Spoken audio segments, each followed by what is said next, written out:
அட்டகாசமான சுவையில் mini jangiri recipe தாங்க பார்க்க போகிறோம். இந்த தீபாவளிக்கு இந்த மிஸ் பண்ணாமல் வீட்டில் ட்ரை பண்ணி பாருங்கள். ரொம்பவே டேஸ்டியாக ரொம்ப சுலபமாக செஞ்சிடலாம். கடையில் வாங்கி சாப்பிட்றது போலவே ரொம்பவே ஜூஸியாகவும் ரொம்ப சுவையாக இருக்குங்க. மிஸ் பண்ணாமல் ட்ரை பண்ணி பாருங்கள். வீட்டில் எல்லாம் ரொம்ப விரும்பி சாப்பிடுவாங்க. 1 வீக் வரைக்கும் அதை ஸ்டோர் பண்ணி வச்சு சாப்பிடலாம். எப்படி செய்யுதுன்னு பார்க்கலாமா? இதுக்கு முதல்ல இந்த சின்ன டம்ளர் அளவுக்கு உளுத்தம்பருப்பு எடுத்து ஒரு 3 மணி நேரத்துக்கு நான் வாஷ் பண்ணிவிட்டு ஊற வச்சுருக்கேங்க. இது ஒரு 100 கிராம் அளவுக்கு உளுத்தம்பருப்பு இருக்கும். 3 மணி நேரம் ஊறி வந்த பிறகு பாருங்கள், நல்லா ஊறி வந்திருக்கு.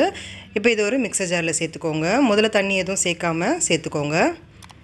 சேர்த்துட்டு கொஞ்சமாக தண்ணி சேர்த்துட்டு இதை நல்லா ஃபைன் பேஸ்ட்டாக அரைச்சி எடுத்துக்கோங்க. கொஞ்சம் கொஞ்சமாக தண்ணி விட்டு தேவைப்பட்டால் மட்டும் தண்ணி சேர்த்து இது போல் அரைச்சி எடுத்துக்கோங்க.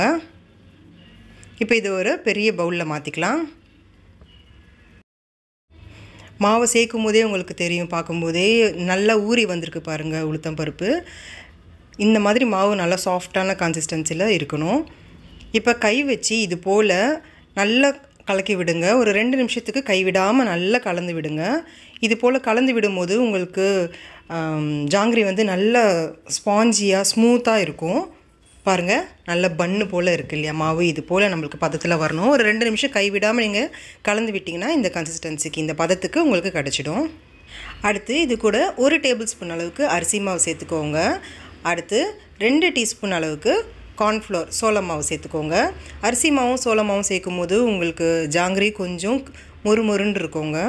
இது கூடவே ஒரு பிஞ்ச் அளவுக்கு மட்டும் உப்பு சேர்த்துக்கோங்க. சுவை நல்லா கூடி வரும். இப்போது ஃபுட் கலர் சேர்த்துக்கோங்க. ஆரஞ்சு கலர், ஜாங்கிரியோட ஆரஞ்சு கலர் ஃபுட் கலர் சேர்த்துருக்கேன். சேர்த்துட்டு இப்போ இது நல்லா கலந்து விட்டுக்கோங்க. இப்போ 2-3 நிமிஷம் நல்லா கைவிடாமல் கலந்து விட்டிங்கன்னா இது போல் பதத்துக்கு வந்துடுங்க. பார்க்கும்போதே உங்களுக்கு தெரியும், நல்ல ஒரு க்ரீமியான ஒரு பதத்தில் இருக்குது. இது போல் கலக்கி விட்டுட்டு இப்போ ரெடி பண்ணிக்கலாம். நான் பால் பாக்கெட் எடுத்திருக்கேங்க.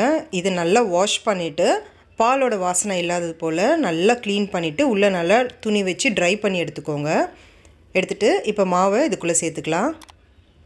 உளுந்து ஊறி வந்த பிறகு நம்மளுக்கு அதிகபட்சம் ஒரு 15 நிமிஷத்தில் இந்த ஜாங்கிரி ரெசிபி நம்ம ரெடி பண்ணிடலாங்க. அவ்வளோ ஈஸியாக இருக்கும்.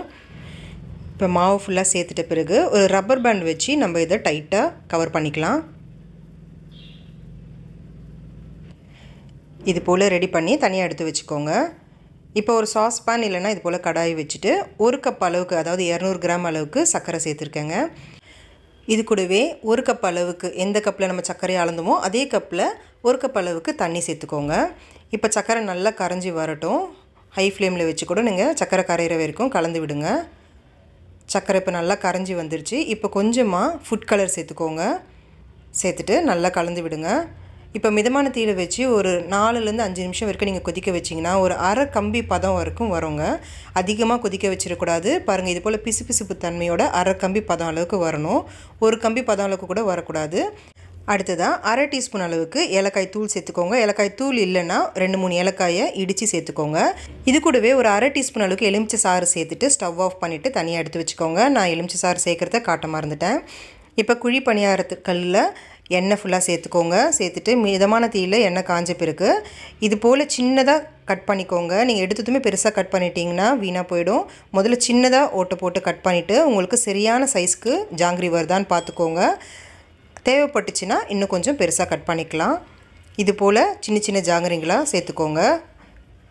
சேர்க்கும்போது தீயை வந்து லோ ஃப்ளேமில் வச்சுக்கோங்க, இல்லை கையில் ரொம்ப அனல் வரும்.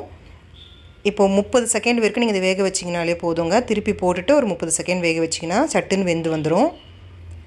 இது போல் பணியாரக்கல்ல செய்கிறதால உங்களுக்கு எண்ணெய் ரொம்பவே வந்து மிச்சமாகுங்க, ரொம்ப வேஸ்ட் ஆகாது. இப்போ பாருங்கள், 1-2 நிமிஷத்துக்குள்ளே நம்ம இது வேக வச்சு எடுத்தாச்சு. இப்போது இது சூடாக இருக்கும் போதே நம்ம சுகர் சிரப்பில் சேர்த்துக்கலாம். சேர்த்துட்டு இப்போ இது நல்லா கலந்து விடுங்க. ஒரு 3-4 நிமிஷத்துக்கு இது கொஞ்சம் ஊறட்டும். ஜீரா நம்மளுக்கு சூடாக இருக்கும் போதே நம்ம இந்த ஜாங்கிரிங்களை சேர்க்குறதால சட்டுன்னு நல்லா ஊறி வந்துடுங்க. பாருங்கள், இவ்வளோ சூப்பராக நம்மளுக்கு ஜாங்கிரி ரெடி ஆகிடுச்சு. ரொம்பவே டேஸ்டியாக ஜூஸியாக இருக்கும். ஒரு 15 நிமிஷத்தில் இதை செஞ்சு முடிச்சிடலாங்க. கண்டிப்பாக நீங்களும் ட்ரை பண்ணி பார்த்துட்டு எப்படி இருந்துச்சுன்னு சொல்லுங்கள். இந்த வீடியோ உங்களுக்கு பிடிச்சிருக்கும்னு நினைக்கிறேன். பிடிச்சிருந்துச்சுன்னா லைக் பண்ணுங்கள். ஃப்ரெண்ட்ஸ் அண்ட் ஃபேமிலி கூட ஷேர் பண்ணிக்கோங்க. Thank you friends.